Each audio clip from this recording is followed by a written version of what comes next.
We've been fighting a long time, and we have all lost so very much, so many loved ones gone. But you are not alone.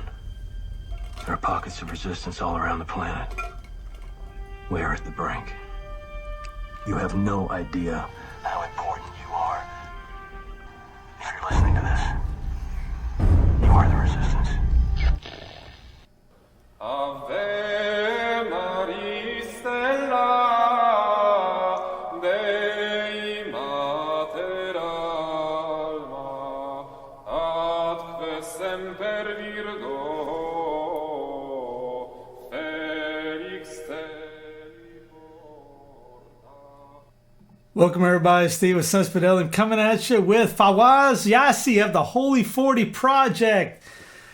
Fawaz, how you doing, bud? I'm doing well. Thanks for having me, brother. Appreciate you. Hey, no problem.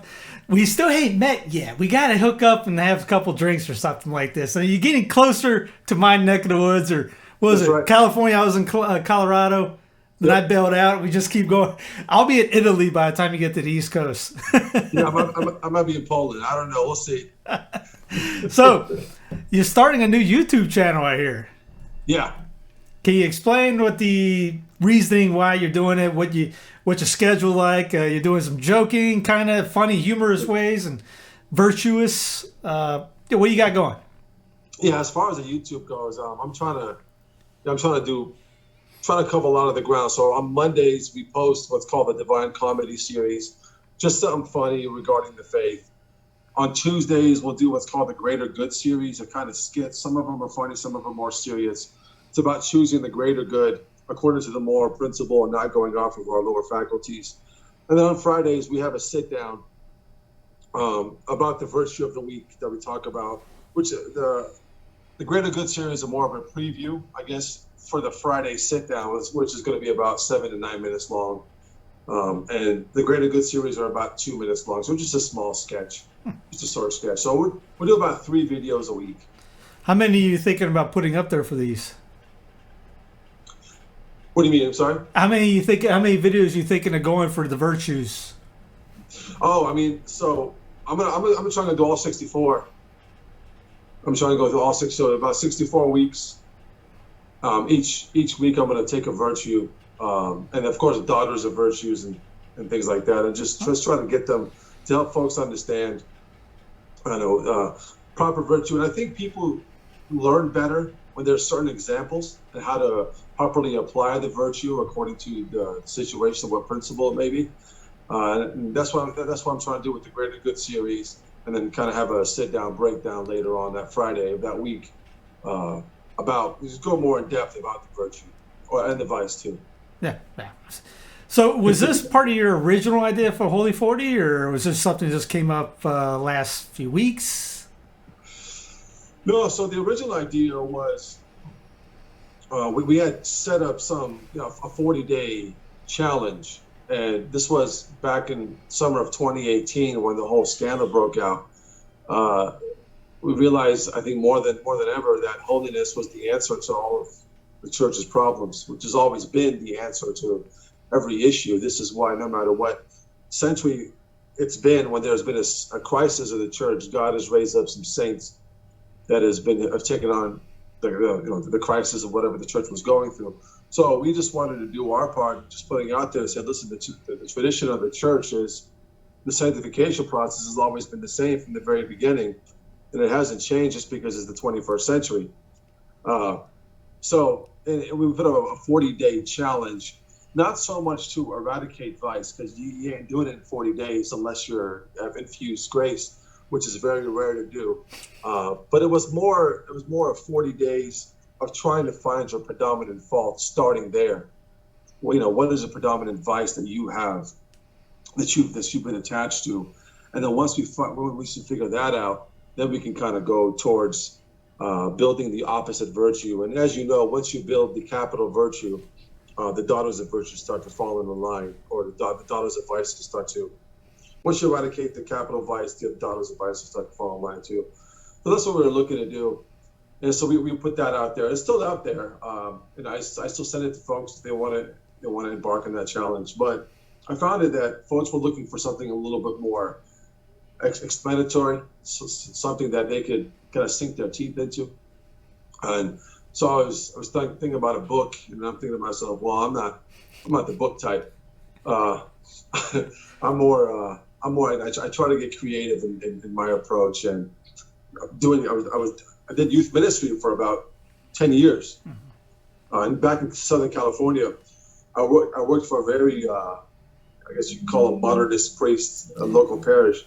But I ran youth ministry at confirmation at a very, very traditional level. I try to make it traditional as possible. Luckily, he left me alone. He didn't really, he really micromanaged the whole situation, left me alone. So I was able to get away with a lot of things. We had like a large number of students, about 400 confirmation students every year. So trying to run that in a traditional sense, it was actually really great because we got a lot more students coming back after the confirmation than we ever did, with the non-traditional route. So I saw the fruits in that. So I just try to get creative as best as I can. I thought making these videos for YouTube was going to be a creative way for me to put it out there, what holiness and the sanctification process looks like. You're the star producer and developer for all the videos. I try to do everything. I write the scripts, I record them, I edit. Pretty much. What you do. You're the star over there. I remember talking to you before. You were talking about when you're first starting off with Senses. You started off with the what movie was it you were starting off with? It was Greater Glory. Yeah. Yeah. You were saying you try to find anything that's free, anything that's available at first, whatever it may be. That's pretty much what I'm doing. I'm trying to get creative with what I have. I don't have much, but I'm trying to build it, to production level. So, just in case somebody is watching that doesn't understand what you meant by daughters, the Vice daughters, could you explain to them what that is? Sure. So there's the capital sins. You have for example, you have lust, you have wrath, you have sloth. And what St. Thomas talks about is you call these daughters of vices, which is the secondary effects of what these capital vices cause into the soul. And what happens is once you eradicate the main vice, once you eradicate the main sin, the other ones start to fall under, and they're kind of small little faults that also come through within the big fault that that's dwelled into your soul, that you allowed in your soul. So these things are a lot of times we don't pay much attention to. And if you go on to Sensus Traditionis, Father Ripperger's, he has this 64 virtues and vices, and in there he talks about the daughters of vices and the definitions. So it's important for us to look at them, define them, know what they are, and what the opposite virtue is, so that we can eradicate them from our souls, or our intellect, or our will, things like that. So I can't remember the saint that was saying, maybe it was Philip Neri, but I don't think that was it, about if we could eradicate one vice a year. Yeah. Was it Neri? It wasn't Neri, was it? No, it wasn't Neri. I know St. Vincent Ferrer talked about that. He wrote a book on the treatise of the faith. He talked about eradicating, but I think it might be Neri, to be honest with you. Sounds like Neri. But either way, it's one of these ideas that if you can figure out what it is, then you can work on it and then eradicate it to make yourself that H word you said earlier, holy. Yeah, holy. Holier. That's right. Yeah, as holy as you can be, as holy as you're called to be, right? Yeah, so, and to be perfected in virtue. That's that's the goal. That's the goal. So, I'm a big fan of the tradition. I'm all about the tradition of the church. What did the mystics and saints do in the past? We try to complicate things nowadays, talking about, new, what is that saying? New problems, we need new solutions for new problems. No, we don't. Sin is sin, adultery is adultery in the 21st century as it was adultery in the 18th century. It's, holiness and perfection and virtue, individual virtue. There's going to be this, it's going to solve the problems of the church, because once you have virtue instilled into the soul, you're always going to see the other person as you're always going to sacrifice whatever you are, whatever you have for the greater good of the other individual.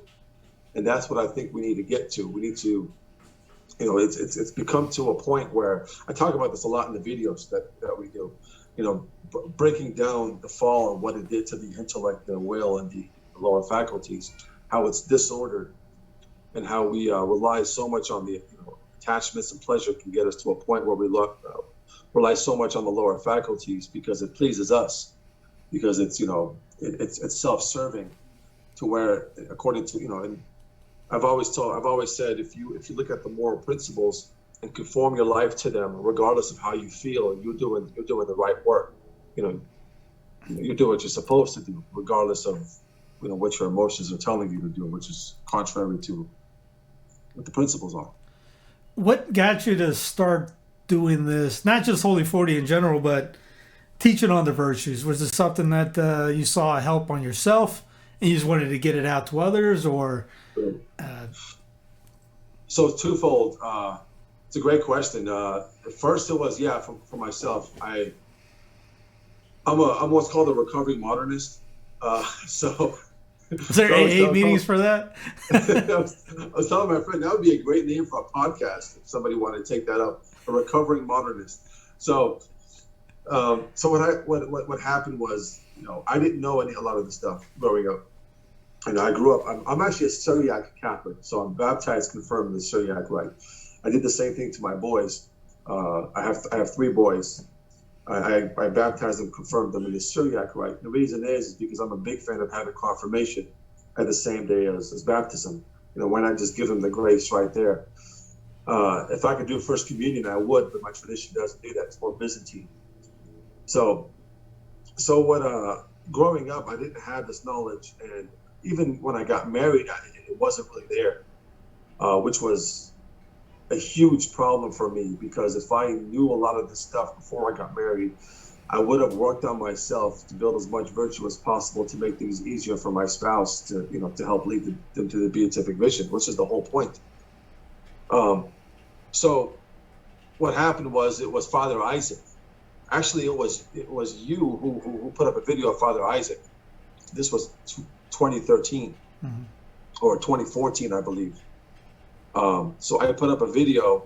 You put up a video of Father Isaac, and I listened to it, and he just hits you hard, and something just clicked. To be honest with you, something just clicked. So kind of like those former mobsters. What is it? Kind of like those converted mobsters. Right. Yeah. Exactly. Yeah. So he broke my kneecaps, my spiritual kneecaps. So once I was listening to Father Isaac, I got into Father Ripperger a little bit more, and I realized what I was missing out. I didn't get, because I grew up in youth ministry, and once I started to learn a lot of this stuff, I understood that this is what the saints and the mystics have been talking about through all of these centuries. But I didn't know how to put 2 and 2 together, because what I knew was more of what's called the New Age Catholicism, which is mixed in with Protestantism. The type of youth ministry type of atmosphere, more of that charismatic understanding of it. So I moved completely away from that, one to the other side. So looking at the mystics and the saints and the tradition of the church and how sanctification process is supposed to work. Then I got into the early church fathers, on this topic. And a lot of people look at the church fathers on the Eucharist and on the sacraments and the tradition of the church and apologetics, but I decided to go to the church fathers on this specific topic, on what a sanctification looked like. Yeah, it looks like what the mystics and saints have been saying throughout these centuries. And thanks to your video and Father Isaac, Father Ripper, I decided to take this a little bit more serious. So that's why I decided to start this. And then the other reason there is, what I was trying to say is also being in youth ministry, I decided to take a different approach to how to transmit the faith onto the young folks. A lot of times, they're seen as a time where if you're coming through confirmation, we're going to entertain you for a couple of years. You get dropped off by your parents. Here's some entertainment. Here's some emotional, here's some consolation, the visible return that we get out of it. And then all of a sudden, the kid is gone, and in college he's an atheist because he got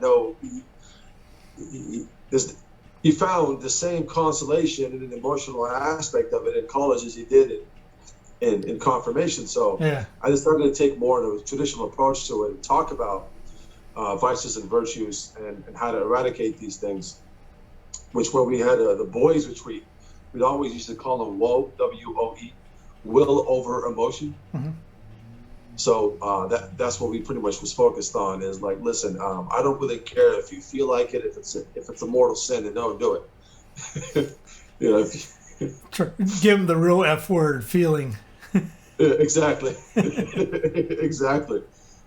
Yeah, and so that's pretty much why I started this. And then what really got me going to kind of put things out there was the 2008 scandal. And you know, I was talking to Father R, and I said, hey, you know, what can the laity do? And he said, pray and fast. You know, pray and fast. Be holy. That's the answer to be holy. And I was like, oh, that's the answer, is holiness. So we put something out there, just say, hey, you know, what are some faults that you have? You know, what can we bring to light to help you see that? What are your predominant faults? And what does the church offer? You know, that to help us out with these things. So that's all I'm doing. I'm just putting out what the church has put out for centuries. Yeah, it's not the sexy response, but it's the more powerful and what needed response. Correct. Yeah. It's not what a lot of people want to hear, to be honest with you. They want to start in a circle quilt and talk, you know, to gossip about the bishops, you know, but it's not going to do it. It's not going to do anything. Yes, what was it? Somebody was. Oh, it was on my thing. Guy, it was for the Benevacantes guys. So if we prayed as much as we complain about Pope Francis, we may actually have a saintly Pope. Yeah. That's true. That's very true. That's very, very true. Yeah. So, what's so far? If you look, go ahead. No, I was going to say, what's so far you got on the site? The videos you got coming out. You had 4 to 2 the other day. How many you got up now, and what are they on? So we just started, and I've got a few on the file right now. I'm trying to record as many as I possibly can for the advanced future, or just the near future. So right now, the first one we put up was one on diligence, mm-hmm. where I'm sitting on the porch and I'm ready for a break. It's a Saturday afternoon, and then there's a voiceover, which is my conscience saying, hey, you're forgetting something, and talking to myself. And then which is really funny because in the back of a property, we had a tree fall by itself. And my wife said, hey, can you clear that up? Because, we got lawnmowers and tractors going through here, so just doing the whole farm life. It's really fun. So I decided to make a video out of it. So I was like, this would be a good moment. So I'm sitting over there and I remind myself to say, hey, this guy's got to get done. So I'm thinking to myself, I'll just do it later. That's what we always say. And then the voiceover, which is my conscience is telling me, it says, no, you don't get to do this later. This is, you do this now because this is what diligence requires out of you. You want to relax. This is what your lower faculties want you to do. This is what the cash wants you to do. But you need to get up and will yourself to take care of this, so you can have the habit of willing yourself to do the right thing always, building the habit and virtue and diligence. So, and then the video goes on with me. I wish I had a chainsaw, or one of those power saws, whatever it may be, or just power it up as I do. I don't have those yet, so I grabbed what I call Samson. It's like this sledgehammer mixed in with like this axe, mm-hmm. this like 15-pound things. I just grabbed that. I just go to town at this thing. It's on the video. So it's just, and then at the end of the video, it says choose the greater good. Mm-hmm. Because no matter what, we're faced with two decisions. Adam and Eve are faced with two decisions as well. They just picked the lesser of two goods. That's what every sin is. What response have you guys gotten from this? If people have found it to be funny, yeah. People are like, oh, this is great. Somebody said, well, this is what I needed. I need a little motivation. But when we put out the husband comes home to a messy house video, that's the one we put out on Monday. I had someone from confirmation who went through confirmation text me, and they said, showed it to my mom and she was crying. And I know his mother. She's a living saint. She's a saintly woman, and he said, "Hey, thanks, man. This is I needed this because, growing up, I want to be the best husband I can be, So, and then people are commenting on there saying that this is something that they needed, stuff like that. I'm just glad. I'm just glad that I can put something out there that somebody can look at and say, hey, this was a motivation for me to be the best husband and father I can be. Because holiness starts at the house. So, just the little things that equal big in the long run, right? That's what I want to do. I just want to present something that's so small and just so. Sometimes it can come out a little cheesy. That's why I try to more go towards more the comedy side, because comedy can be less cheesy when if you don't have like a professional production and great actors, when you try to do something serious, sometimes it comes off a little cheesy. You played it off all right. I didn't see any cheesiness. Thanks be to God. Yeah, so I got the whole family involved. I got the wife involved, the kids involved. So that was a lot of fun doing that. So there's a lot coming out. I got a lot of ideas coming in. So they come out well done, and production-wise, going, wow. I mean, I don't know how I'd pull it off with an iPhone maybe, and it would come up terrible. I mean, we're still working on this idea I had and Fawaz has sent me some of this about cussing. And instead of coming out with the common words, use John Calvin or Martin Luther as a comedic approach to this. That was fun. You asked me to do that, and I was in California at the time, and I sent you that video, if you remember. I still got them. Yeah. Looking for my tools, and I come out and I hit the back of my head on the shelf. My best ones have been when the camera's not on. I slipped on ice and just laid on the ground going, John Calvin. That's great. Yeah, that's actually a very clever way of doing it. And this is what I really, what I think we should have a lot out there. We should have creative ways of just preaching the faith. I think comedy has a way of learning. When we laugh, we learn. Fulton used to say the same thing. He says, if you really want to learn, you should make something more fun. Yeah. If it's boring as crap, no one's going to listen to it. They'll fall asleep and they're not going to remember anything. Exactly. Yeah. Our memory is usually attached to something that's a little bit more fun. Mm-hmm. It's comedy. So I got one coming out on Monday. Look out for this one. It's pretty much why you should put the shopping cart back. That one's going to be fun. And then I got one I'm recording that we're doing for the week after that. So on Mondays, it's the Divine Comedy. On Tuesdays, it's the Greater Good series. It's pretty much called College versus Trade School. So that one I think is going to be really funny too. It's not just going to be all about holiness and faith. It's also going to be about traditional understanding of things. I'm a big fan of trade school. I have no problem with people going to college. If you can go to college, go to college. But right now, I think if you can get into a trade, it's more beneficial because there's such a small inventory of tradesmen. Micro dirty jobs. Yeah, guaranteed jobs and good salaries. They're paying. My brother owns a business in Detroit, an HVAC business. And he's dying. He's looking for technicians everywhere. And to be honest with you, as soon as he finds them, he has to pay them a high salary, or the next company is just going to compete. So it's called trade versus college versus trade school. So I'm just having some fun. That's the name of the game too. If it's not a chore, you don't want it to be a chore doing things like that, or right. Make it fun. People remember. People might, especially when that time comes around, they'll remember that. Even that small video of you walking through the door and going, man, oh wow, I was in that situation. What am I going to do about it? Right. Exactly. Yeah. That's a great point.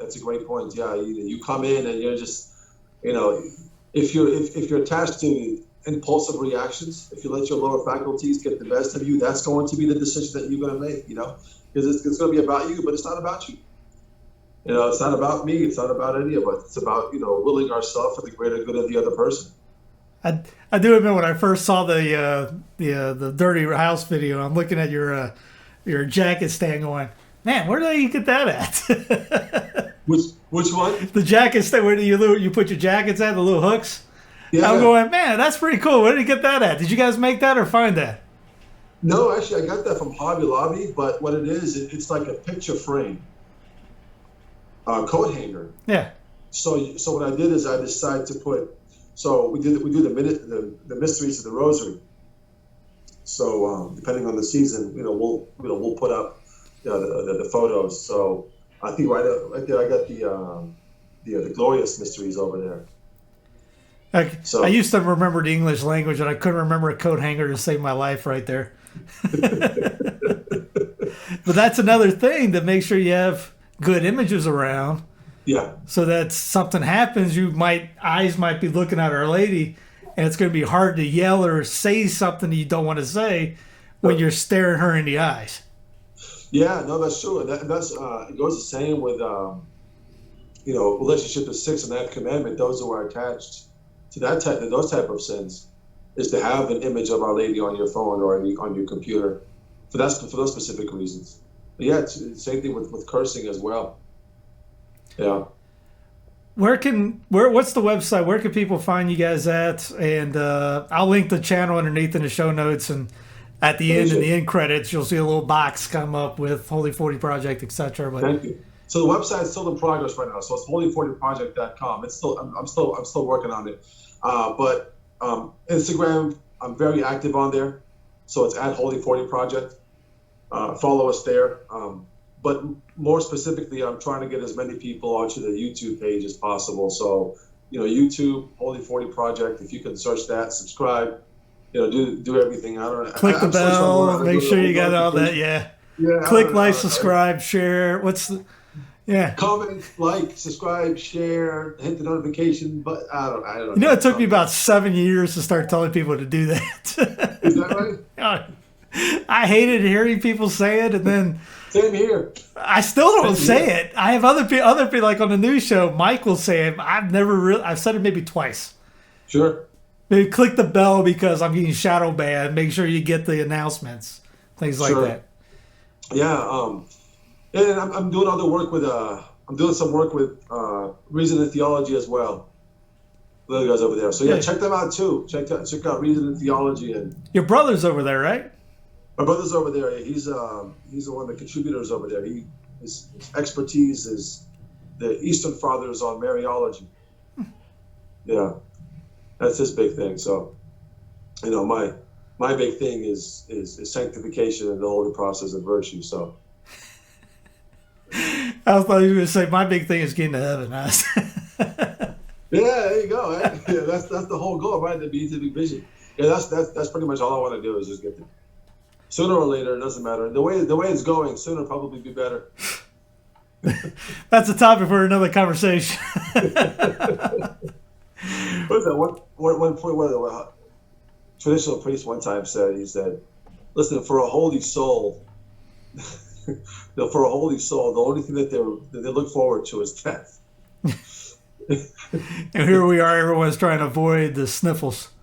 Yeah, exactly. Avoid the sniffles when the holy souls are, they're looking forward. They couldn't wait to die. Yeah, I think Teresa today, her feast day, we're recording on. So, yeah, couldn't wait to die. When are you going to take me to see you? Exactly. Here we are. That's true, man. It's true. Yeah. All right, bud. Well, I appreciate you coming on, and everybody go to the link underneath. Like I said, at the end credits. So when we finish talking, the box will pop up. Literally, click that video. It will go right to his. Which one you want me to put up? Which video? Yeah. Put up. You can put up the Doomsday. You can put up. You can put up Catholic Doomsday Preppers, or you can put up the husband. We'll do the Doomsday. You guys, and then you can click on the husband one afterwards. Doomsday is pretty good. You want take a look at it. But no, check it out. Click like, subscribe, the whole 9 yards. Click the bell. Blah blah blah. Go to his Instagram. He'll keep up with the inserts. I think he's on Twitter, but not that much. I'm the opposite. I'm more on Twitter, and I totally forget that Instagram exists. Yeah, no, I just go on Twitter just to as a spectator.